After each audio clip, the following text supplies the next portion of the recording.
initial trip was to China. We saw the Great Wall, the Terracotta Warriors, and then we did the Baltic Sea cruise, and then Cuba, Galapagos, southern France, Machu Picchu, Riga, Latvia, Santorini, Ephesus. I've always wanted to visit Ephesus. Expect to be wowed. Probably my favorite memory was my first trip on the Orient Express.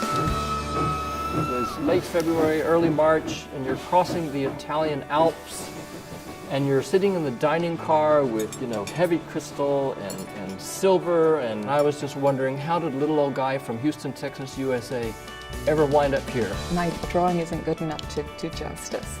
If I could draw pictures of the turquoise tiles on the mosques in Morocco, or the black volcanic rock carvings in the Balinese Hindu temples, then I could do justice to this. We were in Turkey on a sailing ship, and it was the captain's birthday. And the captain started dancing with one of the passengers, and he brought out this belly dancing skirt. It had these bangles on there, and so then I started belly dancing on the table. I actually took belly dancing classes. Those are great memories. I think one of the great things about travel is partially to be able to expect the unexpected. One of my favorite memories was taking a smaller group up one of the towers of Strasbourg Cathedral. And you get sort of, as you go around, these successive different views, and then you emerge out onto this kind of observation platform, and suddenly the air becomes much clearer, it becomes cool, there's this wonderful breeze. I expected the places to be wonderful, but the group of people were so wonderful, and that's what I didn't expect. They're rice people. They're smart, they're interesting, they're warm. It's a broader, more creative, and more intellectual kind of travel than most people ever manage to do on their own. For example, I teach a class on the Lewis and Clark adventure, and we replicate that trip, canoeing in places where Lewis and Clark went. And we camp at historic Lewis and Clark sites. And then you can read portions of their Lewis and Clark journals in which they are describing precisely the scene that we're seeing.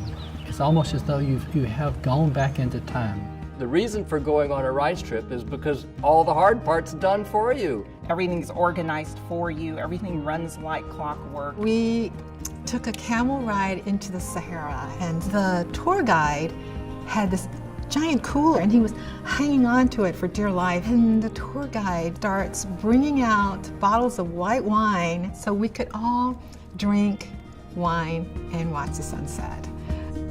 Would we have done that on our own? Probably not. Definitely not.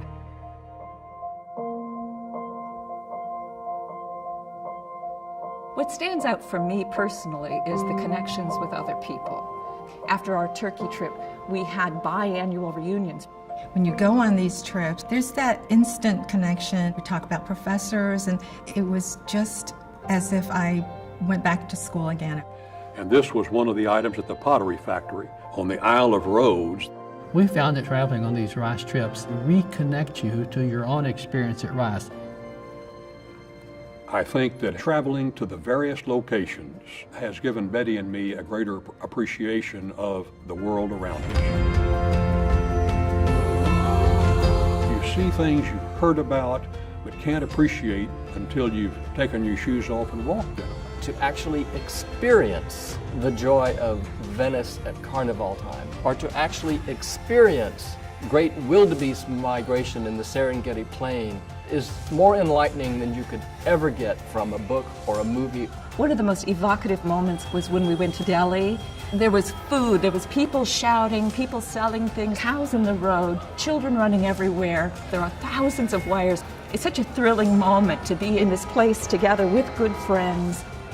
It was an extraordinary moment for me. It was a personal pilgrimage. These are the kinds of things that the Rice Traveling Owls trips have offered me and that have changed my life.